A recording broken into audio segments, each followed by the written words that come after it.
नमस्कार दोस्तों, कैसे आप सब। आप सभी ने कक्षा 11 में अध्याय 18 भाग 5 तक देखा था। भाग 5 में मैंने आपको रुधिर परिसंचरण तंत्र के बारे में बताया था। कितने प्रकार के परिसंचरण तंत्र पाए जाते हैं, इनके बारे में आपको जानकारी दी थी। अब हम उसके आगे के टॉपिक्स के बारे में पढ़ेंगे, जो कि है मानव का परिसंचरण तंत्र। मनुष्य में किस प्रकार से रुधिर परिसंचरित होता है। तो आज के टॉपिक को शुरू करने से पहले जो हमने भाग 5 में आपसे क्वेश्चन किए थे, उसके आंसर्स देख लेते हैं। मैंने सबसे पहला क्वेश्चन आपसे किया था, किन जीवों में द्विकक्षीय हृदय पाया जाता है। तो मछलियों में द्विकक्षीय हृदय पाया जाता है। फिर मैंने आपसे दूसरा क्वेश्चन किया था कि एकल परिसंचरण तंत्र किस में पाया जाता है। तो एकल परिसंचरण तंत्र भी मछलियों में ही पाया जाता है। फिर तीसरा क्वेश्चन किया था आपसे कि किन जीवों में तीन कक्षीय हृदय पाया जाता है। तो उभयचर और सरीसृपों में, मगरमच्छ को छोड़कर सभी सरीसृपों में तीन कक्षीय हृदय पाया जाता है। और फिर इसी के बाद आपसे क्वेश्चन किया गया था कि अपूर्ण दोहरा परिसंचरण तंत्र किस में पाया जाता है। तो इन्हीं में पाया जाता है, उभयचर और सरीसृप में, मगरमच्छ को छोड़कर। फिर आपसे नेक्स्ट क्वेश्चन किया गया था कि किन जीवों में चार कक्षीय हृदय पाया जाता है।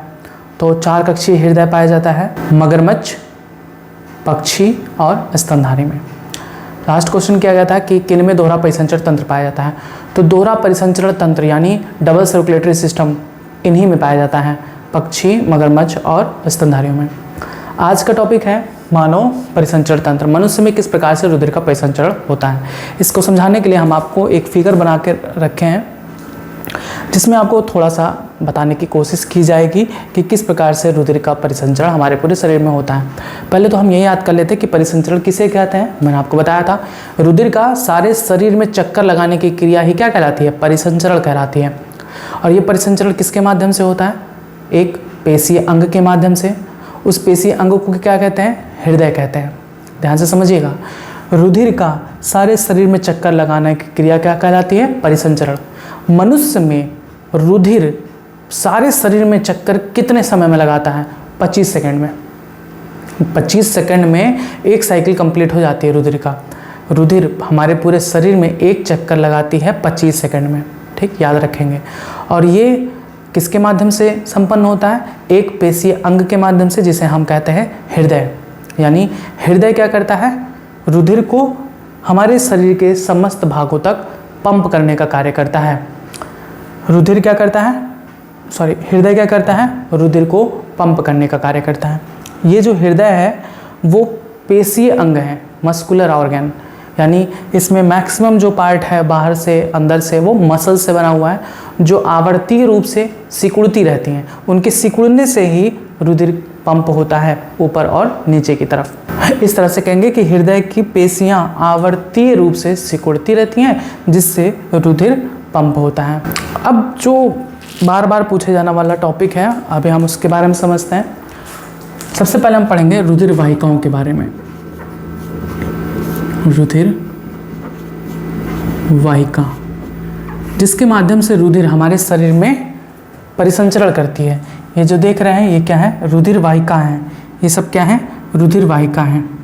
ठीक, ये सब आपके रुधिर वाहिकाएं हैं। रुधिर वाहिका 3 प्रकार की होती हैं। पहला धमनी, जो सबसे चौड़ी होती है, फिर सिरा और केशिका। ठीक है, आर्टरी, वेन एंड कैपिलरीज। ध्यान से समझिएगा, धमनी में 2 प्रकार की होती है। एक आपका जो सामान्य धमनी है वो, और दूसरा एक होता है फुफ्फुस धमनी।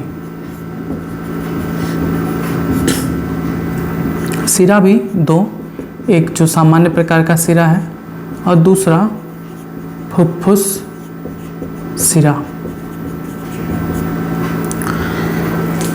ध्यान से समझिएगा, हमने आपको बताया था विऑक्सीजनित रक्त के बारे में, जिसमें ऑक्सीजन नहीं पाया जाता। दूसरा आपको बताया था ऑक्सीजनित रक्त के बारे में, जिसमें ऑक्सीजन पाया जाता है। तो ये जो धमनी होती है वो ऑक्सीजनित रुधिर का परिसंचरण करती है, यानी इसे हम कहते हैं शुद्ध रक्त। जिसमें ऑक्सीजन पाया जाता है उसे हम शुद्ध रक्त कहेंगे या ऑक्सीजनित रक्त कहेंगे। तो इसका परिसंचरण कौन करता है? धमनी। अगर धमनी के आगे फुफ्फुस शब्द जुड़ जाए, मैंने आपको बताया है फुफ्फुस धमनी किसका परिसंचरण करता है? विऑक्सीजनित रुधिर का, विऑक्सीजनित रुधिर का, जिसे हम क्या कहते हैं? अशुद्ध रक्त, जिसमें ऑक्सीजन नहीं पाई जाती। सेम इसी तरीके से हम बात करें सिरा का, तो सिरा जो होती है वो विऑक्सीजनित रुधिर का परिवहन करती है, विऑक्सीजनित रुधिर का परिवहन करती है, यानी अशुद्ध रक्त का परिवहन। सबसे पहले आपको ये टॉपिक याद होना चाहिए, तभी आपको चीज़ें समझ में आएंगी, अन्यथा नहीं आएंगी। अगर सिरा के आगे फुफ्फुस शब्द जुड़ जाए तब ये उसका विपरीत कार्य करेगा, यानी ऑक्सीजनित रक्त का परिवहन करता है, शुद्ध रक्त का परिवहन। मोस्ट इम्पॉर्टेंट पॉइंट है, धमनी क्या करता है? ऑक्सीजनित रक्त का परिवहन करता है, सिरा विऑक्सीजनित रक्त का परिवहन करता है। लेकिन इनके आगे अगर फुफ्फुस शब्द जुड़ जाता है तो इनका वर्क उल्टा हो जाता है। जैसे यहाँ देखिए फुफ्फुस धमनी यानी विऑक्सीजनित रक्त का परिवहन करना, फुफ्फुस सिरा यानी ऑक्सीजनित रक्त का परिवहन करना। ये बहुत इंपॉर्टेंट है, बहुत कन्फ्यूज़न क्रिएट करता है। तो हमारा ये मकसद है आपको इस कन्फ्यूज़न को एकदम दूर करना। सीधे आप याद करेंगे वाहिकाएं 3 होती हैं, धमनी, सिरा और केशिका। धमनी 2 होती हैं, एक सामान्य धमनी जो ऑक्सीजनित रक्त का परिवहन करती हैं और फुफ्फुस धमनी विऑक्सीजनित रक्त का परिवहन करती हैं। क्लियर है? कोई डाउट नहीं होना चाहिए, याद कर डालिए। सिरा विऑक्सीजनित रक्त का परिवहन करती हैं, लेकिन फुफ्फुस सिरा ऑक्सीजनित रक्त का परिवहन करती हैं। क्लियर है? कोई डाउट नहीं होना चाहिए, एकदम याद कर डालिए, रट डालिए। अब हम यहाँ पर देखेंगे कि कौन कौन किसको किसको लेकर जा रहा है। कुछ चीज़ें यहाँ पर आप पहले नोटिस कर लीजिए। जैसे ये जो आपको तंत्र गया है वो अपर बॉडी में गया है, ठीक। हम ऐसे खड़े हैं, ये हमारा हार्ट है, हार्ट से एक नली इधर से और एक नली इधर से हमारे अपर बॉडी में आई है। हार्ट से एक नली हमारे इधर जा रही है नीचे की तरफ और एक नली इधर नीचे की तरफ जा रही है। हार्ट से ही एक नली जा रही है हमारे फेफड़े में। देखिए यहाँ पर इस शब्द को ध्यान रखेंगे, राइट लंग्स में जाती है। किस लिए जाती है? ऑक्सीजन लेने।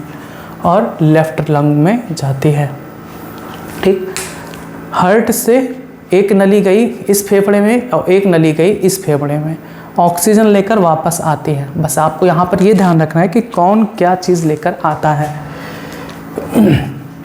ये हार्ट है, ये हमारी नीचे की लोअर बॉडी है, हमारे नीचे की शरीर की जो केशिकाएं हैं, कैपिलरी मतलब केशिकाएं,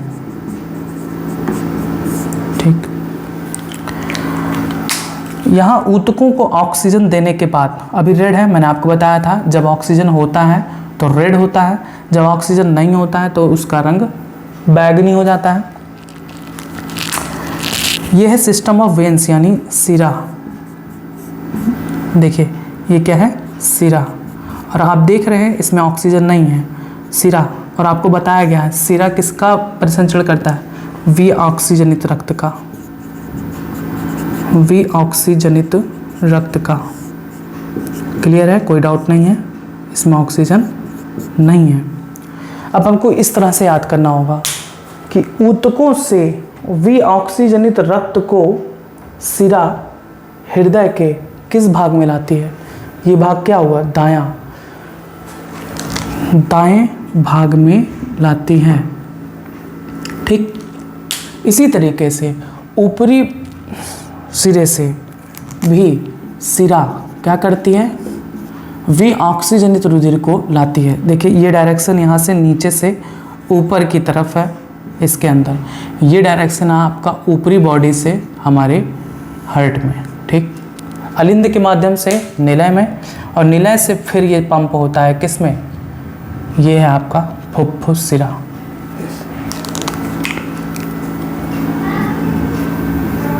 सॉरी फुफ्फुस धमनी है, फुफ्फुस धमनी। एक फुफ्फुस धमनी चला जाता है हमारे राइट लंग में, दूसरी फुफ्फुस धमनी चली जाती है हमारे लेफ्ट लंग में, फुफ्फुस धमनी। ठीक, फिर से वी ऑक्सीजनित रुधिर शरीर के ऊतकों से हृदय के दाएं अलिंद और दाएं निलय में लाई जाती है। दाएं निलय से वी ऑक्सीजनित रक्त लेफ्ट और राइट लंग में फुफ्फुस धमनी के माध्यम से पहुंचाई जाती है। अब ये जो वी ऑक्सीजनित रक्त है वो ऑक्सीजन ग्रहण करती है कहाँ पर, लंग्स में, फेफड़े में, और फिर इसके माध्यम से, अब देखिए ये डायरेक्शन देखिएगा, ये चला गया इधर, चला गया इधर, एक चला गया लेफ्ट लंग में और एक चला गया राइट लंग में, यहाँ से गया, यहाँ से गया, यहाँ से गया। ठीक, लंग्स में होते हुए, लंग्स से होते हुए अब फिर कहाँ वापस आएगा, हृदय में।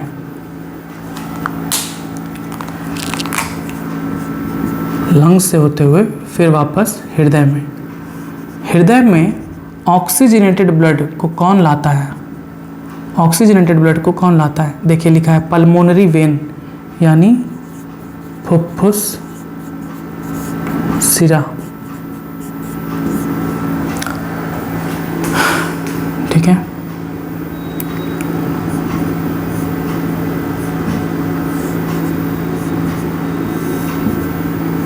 यहाँ पर पहुँचा। ठीक, ये डायरेक्शन थोड़ा सा गड़बड़ हो गया है, चलिए ठीक है, समझिएगा, इसको हटा देते हैं यहाँ से। ये पाइप अलग है, ये वाली पाइप आपकी अलग है और ये वाली पाइप अलग है।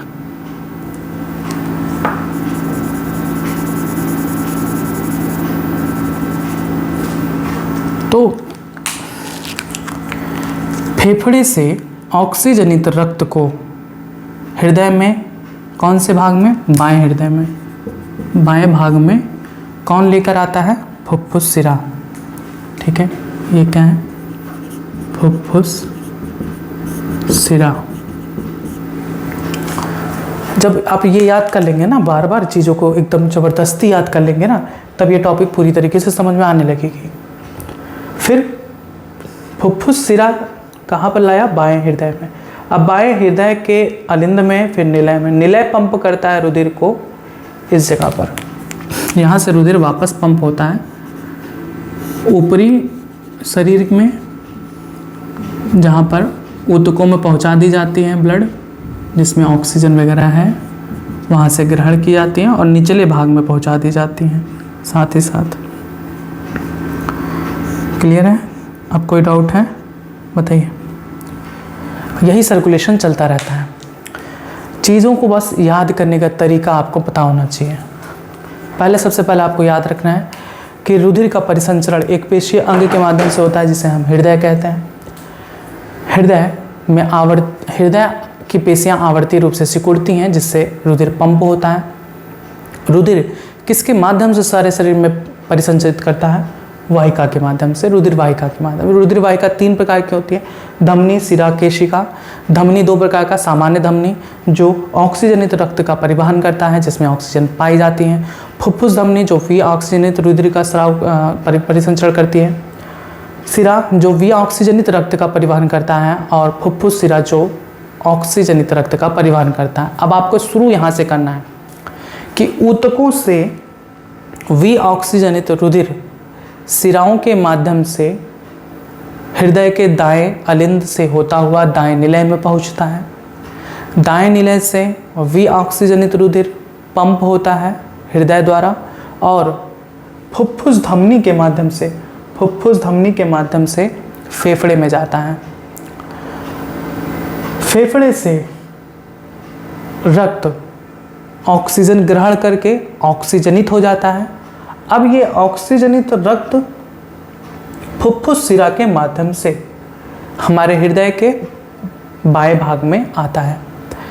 बाएं अलिंद और बाएं निलय से होते हुए हृदय के पंप द्वारा ये फिर से ऊपरी और निचली शरीर की शरीर में पहुंचाई जाती हैं धमनी के माध्यम से।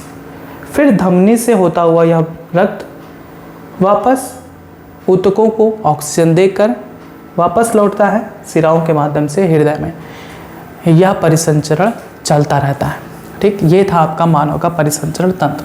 उम्मीद है कि आपको समझ में आ गया है ये चीज़ें।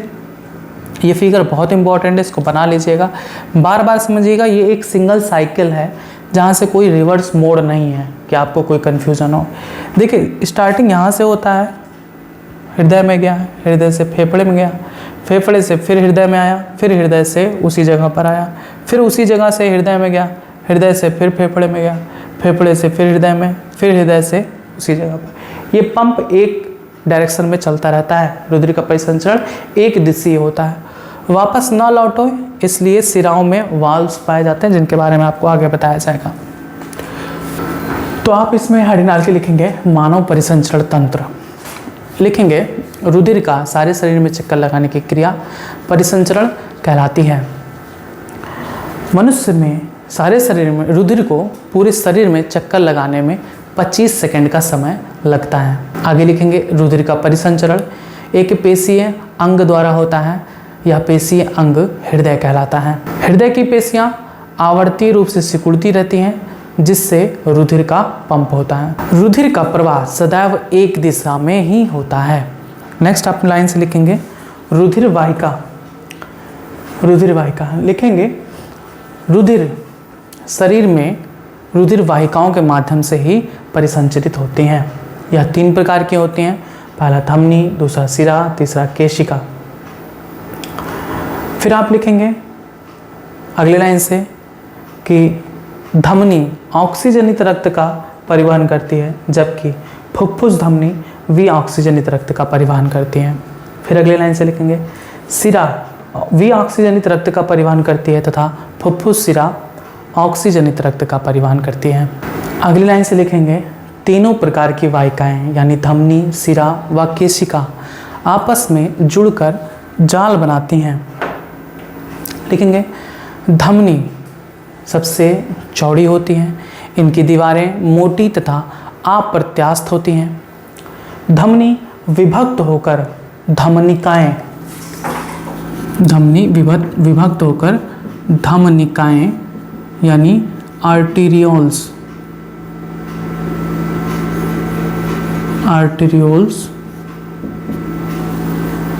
तथा धमनिकाएं विभक्त होकर केशिकाएं बनाती हैं यानी कैपिलरीज बनाती हैं। धमनी एक चौड़ी नली है जो विभक्त होकर धमनिका बनाती है। धमनिका और पतली होकर क्या बनाती है? केशिका। केशिका सबसे पतली नली होती है, इसकी चौड़ाई एक कोशिका से अधिक नहीं होती। आप लिख सकते हैं केशिका सर्वाधिक पतली नली होती हैं, इनकी चौड़ाई एक कोशिका से अधिक नहीं होती। केशिका की भित्ति घुलित पदार्थों, अवशिष्ट पदार्थों, ऑक्सीजन व कार्बन डाइऑक्साइड के लिए पारगम्य होती हैं। आगे लिखेंगे इन पदार्थों का केशिका से आसपास के ऊतकों में आदान प्रदान होता रहता है। केशिकाएं आगे जुड़कर लघु सिराएं यानी वेन्यूल्स बनाती हैं जो आगे सिरा बनाती हैं तथा जहाँ से रुधिर हृदय को वापस जाता है। अब यहाँ पर ये चीज़ें बात समझिएगा जो हमने आपको बताया है। धमनी, सिरा, केशिका कैसे कैसे है ये देखिए, इसी में हम आपको बताने की कोशिश करते हैं। अब ऐसा नहीं है कि इतनी ही मोटी पाइप हमारे पूरे शरीर में बिखरी हुई है, ऐसा नहीं है। ये जो पाइप है ये आपको सिर्फ सिंपल समझाने के लिए। अभी ये ना पूरा बहुत लंबी पाइप खींच जाती है, हमारे पूरे शरीर में जाती हैं और ये और महीन होते होते हमारी कोशिकाओं तक जाती हैं।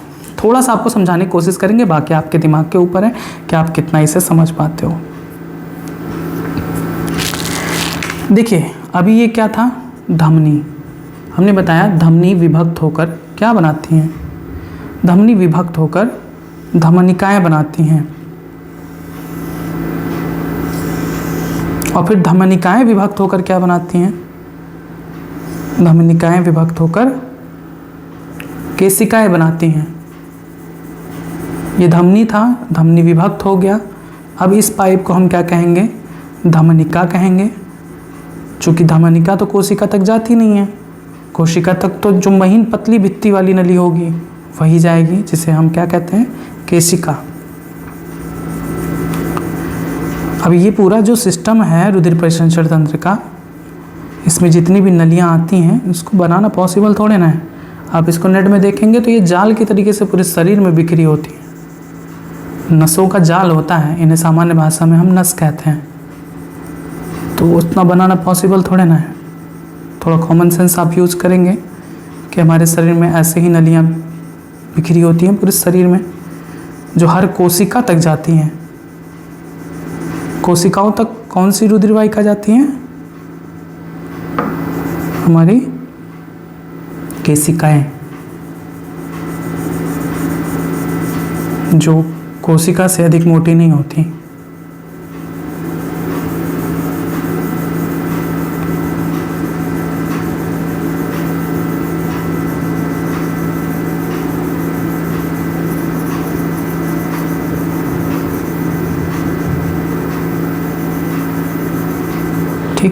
ये हो गया धमनी। धमनी विभक्त होकर क्या बना ली, 1 2 3 क्या बना ली, धमनिकाएं। यहाँ 3 बोल रहे हैं तो ऐसा मतलब नहीं कि 3 ही बनाती हैं, हजारों बनाती हैं।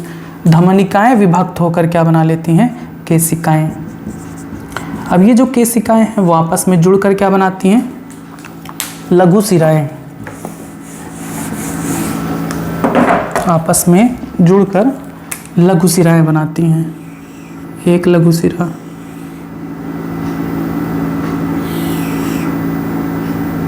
दूसरी लघु शिरा और तीसरी लघु शिरा।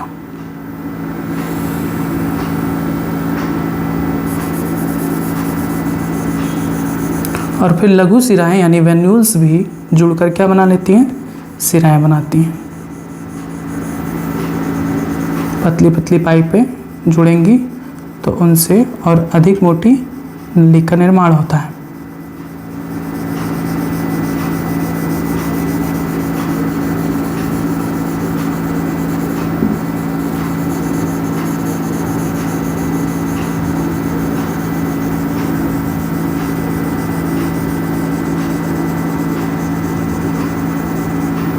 ठीक, धमनी विभक्त होकर धमनिकाएं बनाती हैं, धमनिकाएं विभक्त होकर केशिकाएं बनाती हैं। ढेर सारी केशिकाएं आपस में जुड़कर क्या बनाती हैं, लघु शिराएं बनाती हैं।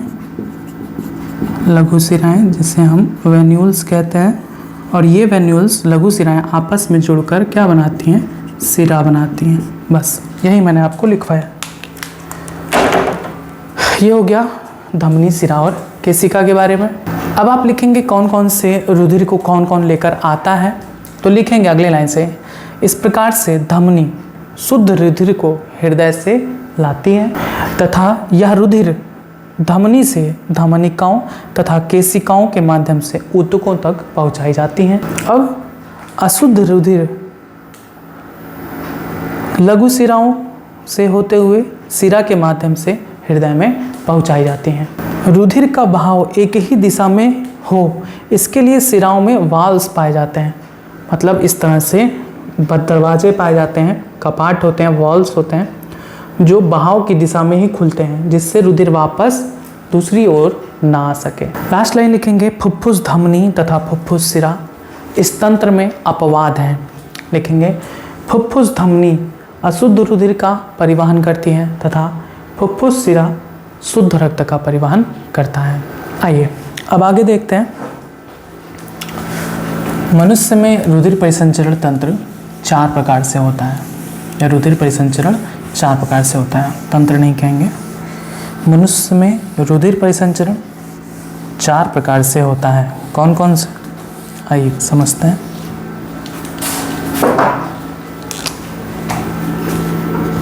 आप हेडिंग डालेंगे, मनुष्य में रुधिर परिसंचरण निम्न 4 प्रकार से होता है। पहला, पल्मोनरी परिसंचरण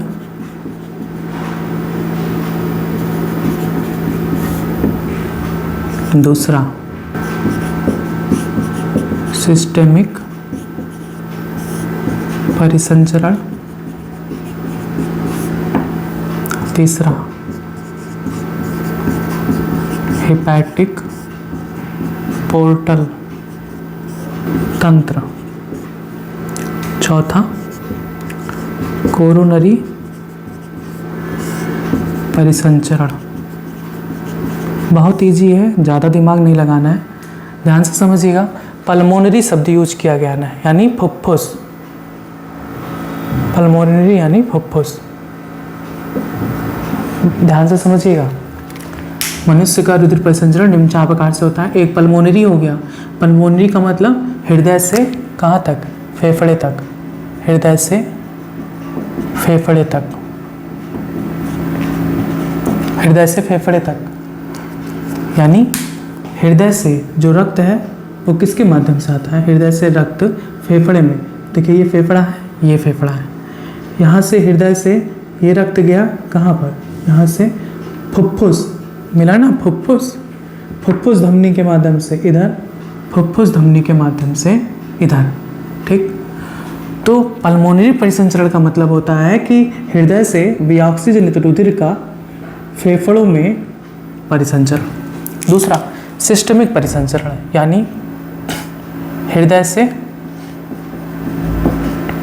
ऊतकों तक, ऊतक तक।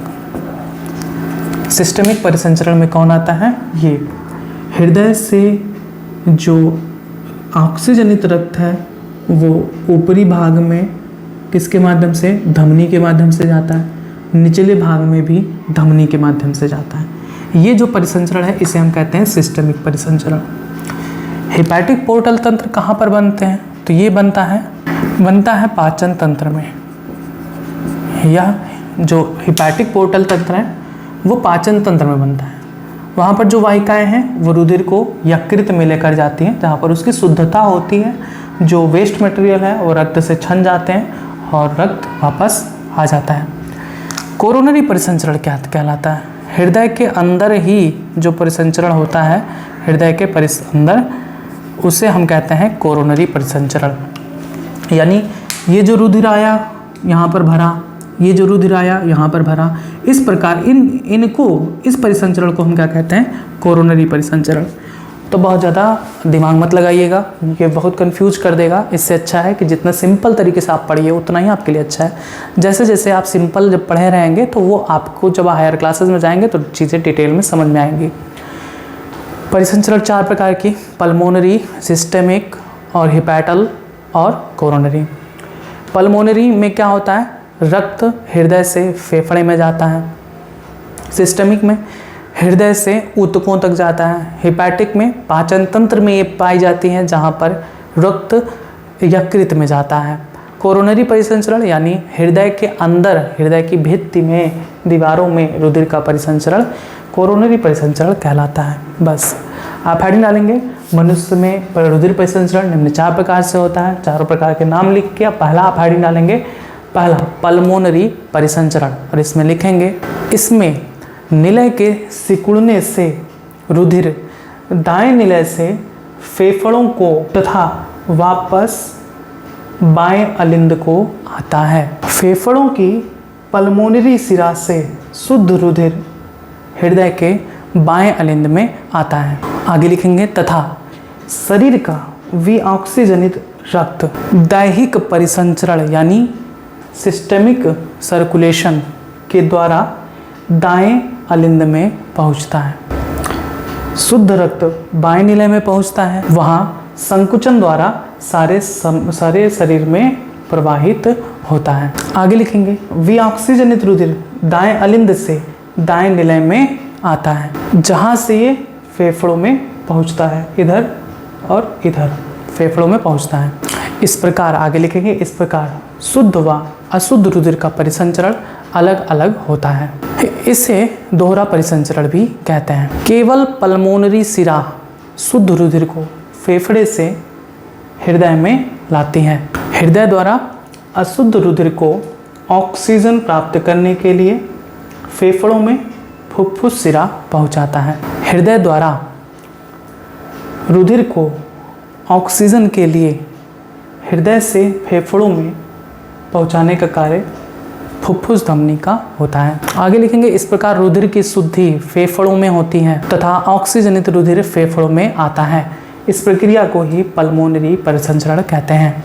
नेक्स्ट हेडिंग डालेंगे सिस्टेमिक परिसंचरण और आप इसमें लिखेंगे बाएं निलय से रुधिर महाधमनी में जाता है। ये देख रहे हैं महाधमनी, बाएं निलय से रुधिर महाधमनी में जाता है जहां से ये पूरे शरीर में परिसंचरण करता है तथा छोटी आंत में अवशोषित खाद्य पदार्थों को शरीर के समस्त भागों तक पहुंचाता है। आगे लिखेंगे, इनके बीच में वृक्क में से होकर गुजरते समय उत्सर्जी पदार्थ वृक्क में छोड़ दिए जाते हैं। आगे लिखेंगे, शरीर के ऊपरी तथा निचले भाग से अशुद्ध रुधिर दाएं अलिंद से होता हुआ दाएं निलय में आता है। बस नेक्स्ट हेडिंग डालेंगे हेपेटिक पोर्टल तंत्र और इसमें आप लिखेंगे पाचन तंत्र की रुधिर वाहिकाएं हेपेटिक पोर्टल सिरा बनाती हैं जो यकृत में रुधिर को ले जाती हैं। यहाँ से रुधिर इन्फीरियर वीना केवा में पहुँचता है। यह सिरा लगभग 8 सेंटीमीटर लंबा होता है। यह स्प्लीनिक सिरा जठरीय, आग्नेयाशयी, पित्ताशयी तथा आंत्र योजनी सिराओं से मिलकर बना होता है। लास्ट हेडिंग डालेंगे कोरोनरी परिसंचरण। इसमें लिखेंगे हृदय की भित्ति में रुधिर के परिसंचरण को कोरोनरी परिसंचरण कहते हैं। बस ये था आपका मनुष्य में रुधिर परिसंचरण किस प्रकार से होता है। आज का टॉपिक बस इतना ही। आगे जो भी टॉपिक होगा उसको नेक्स्ट पार्ट 7 में आपको बताया जाएगा। तब तक आप जुड़े रहें बायोलॉजी हिंदी चैनल के साथ। धन्यवाद।